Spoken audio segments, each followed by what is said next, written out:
Assalamualaikum warahmatullahi wabarakatuh. Setelah kemarin kita bicara tentang bagaimana para pemuda itu mempertahankan keimanannya. Pemuda-pemuda pilihan sebagaimana para sahabat Nabi, bagaimana Islam pertama dikuatkan oleh para pemuda yang mungkin sejarah kadang melupakannya. Ini menceritakan tentang bagaimana kondisi keberadaan mereka ketika berada dalam gua. Watarosam saida tolat tajawaru an kahfihim datal yamin. Dan kamu melihat ketika matahari lewat, cahayanya masuk dari sebelah kanannya. Jadi guanya itu menghadap ke arah utara. Sehingga ketika pagi-pagi sinar matahari masuk dari sebelah kanan. Wa idza gharabat taqriduhum datas simal. Dan ketika matahari itu terbenam, dia lewat melintasi gua itu di sebelah kiri. Sehingga ketika matahari berada di atas, dia tidak kena langsung sinar matahari. Dengan demikian maka tubuh para pemuda itu utuh karena tidak terbakar oleh cahaya sinar matahari pada saat terik matahari. Wahum fi pajwatim minhu, dan mereka berada dalam ruang yang luas dalam gua itu. Sehingga itulah mereka tidak tersentuh secara langsung oleh sinar matahari. Udaranya masuk, dalika min ayatillah, itulah salah satu bentuk tanda-tanda kekuasaan Allah. Bahwa Allah Subhanahu wa taala bisa menciptakan keadaan seperti itu, di mana tubuh mereka utuh, padahal mereka ditidurkan oleh Allah selama 309 tahun, bayangkan. Tetapi dengan demikian, tanpa kena sinar matahari langsung, mereka tetap badannya utuh. Mayyahdillahu fahuwal muhtadi. Siapa orang yang mendapat petunjuk dari Allah, maka dia akan mendapatkan petunjuk. Wa may yudlil falan tajidalahu waliya mursida. Dan siapa yang Allah sesatkan, maka tidak ada satu orang pun yang akan menjadi pemimpin dia untuk memberi petunjuk. Ini kenapa kemudian para pemuda itu bisa sembunyi dalam gua itu? Ya, salah satunya adalah petunjuk dari Allah. Dan orang yang mendapat petunjuk dari Allah, dia akan mendapat rahmat. Dia selamat dalam hidupnya, sebagaimana dia masih hidup meskipun tertidur selama 3 abad 9 tahun. Watah subuhum maiqadha wa hum rukud. Dan kalian mengira bahwa pemuda-pemuda itu tidur atau terbangun, padahal mereka itu tertidur. Kenapa? Karena Allah membuat matanya terbuka. Sehingga kalau orang lewat, ya seperti terlihat tidak tidur begitu. Wa nuqallibuhum datal yamini wa datas simal. Dan Allah kami bolak-balikan mereka ke kanan dan ke kiri. Jadi terus bergerak tubuhnya itu. Ya seperti masih hidup. Yang namanya tertidur kan, orang kalau tertidur biasanya masih gerak-gerak. Wa kalbuhum basitun diraihi bil wasid. Dan anjingnya, ini banyak yang menyebutkan nama-namanya, berbagai nama. Di antara yang nyebut anjingnya namanya Kitmir. Tapi saya kira tidak penting membicarakan nama ya. Yang jelas dia tangannya menyelonjor ke depan, berada di depan jauh dari pintu gua itu. Tapi biasanya anjing penjaga ya seperti itu. Menurut riwayat bahwa anjing itu dibawa oleh salah seorang pemuda yang memang ketika di rumahnya dia punya anjing untuk menjaga dirinya. Tapi yang jelas jauh dari pintu gua menurut Ibnu Katsir. Karena kalau berada dalam pintu, itu malaikat tidak akan masuk ke dalam. Anjingnya menjaga dia. Lawi tolata alaihim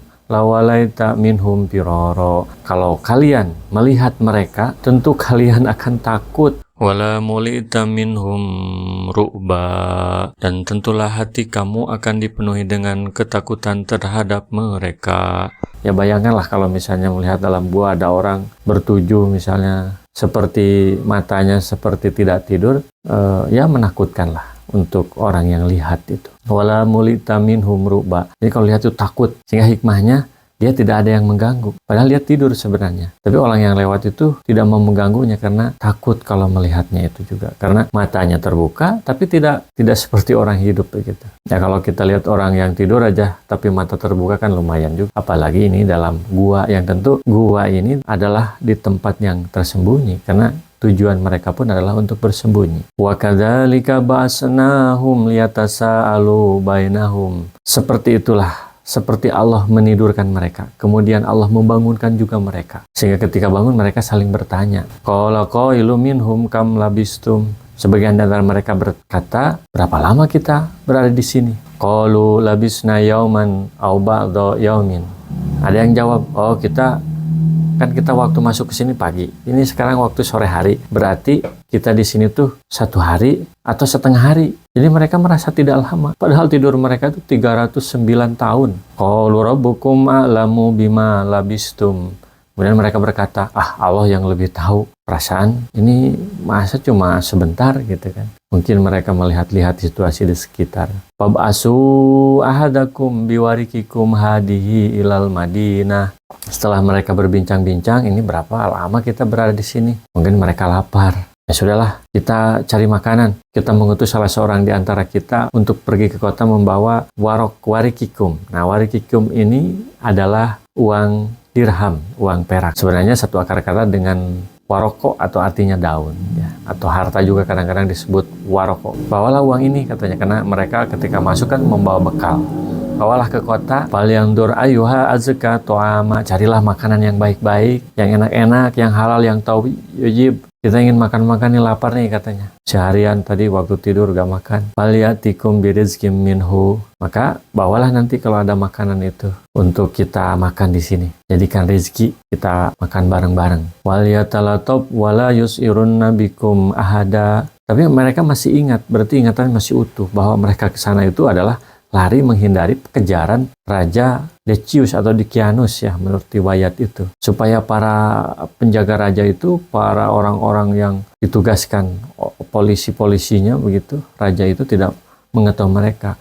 Maka dia mewasiatkan kepada orang yang diutus itu, wal yatalatop wala yusiruna bikum ahada. Berlembat-lembutlah sehingga kamu tidak ketahuan bahwa kamu itu adalah pemuda yang dicari. Kamu itu buronan. Ini kalau dulu dalam Al-Quran itu pasti di tengah warna merah ya, wal yatalatop. Inilah tengah-tengah surat Al-Quran. Innahum yadharu alaikum yarjumukum. Karena kalau kamu ketahuan bahwa kamu itu pemuda yang berpegang teguh kepada iman itu, kamu akan dilempari oleh batu atau dirajamnya. Dilempari oleh batu sampai mati, itu hukum rajam. Karena dianggap sebagai orang yang ekstremis, orang yang melawan negara, begitu. Orang yang teroris atau orang yang apa itu namanya ya? Kalau zaman Belanda itu ya ekstremis, teroris.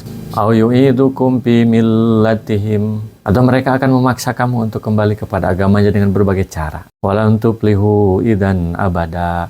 Sementara kalau kamu kembali kepada agama sebelumnya, bukan tauhid, menyembah kepada selain Allah, maka kamu tidak akan pernah bahagia selama-lamanya. Maka jagalah, berlemah lembutlah. Karena kita ini sedang lemah, masih lemah. Kita masih bersembunyi. Jangan kamu benar, karena kebenaran juga harus dijaga dengan cara bersembunyi begitu ketika belum punya kekuatan. Ini adalah salah penjelasan dari 3 ayat Al-Kahfi 17-20 ini. Mudah-mudahan ada pelajaran. Kira-kira kalau menurut teman Quran ada pelajaran, apa kira-kira pelajaran dari episode ini? Silahkan tulis di kolom komentar, kita berdiskusi, kita belajar bareng. Atau mungkin punya cerita lain mengenai bagian dari ayat ini. Silahkan tulis di kolom komentar. Semoga bermanfaat. Assalamualaikum warahmatullahi wabarakatuh. Rasulullah SAW bersabda, baligu anni walau ayatan, sampaikan dariku meskipun 1 ayat. Mari kita sebarkan jalan kebahagiaan dengan like, share, dan subscribe channel ini.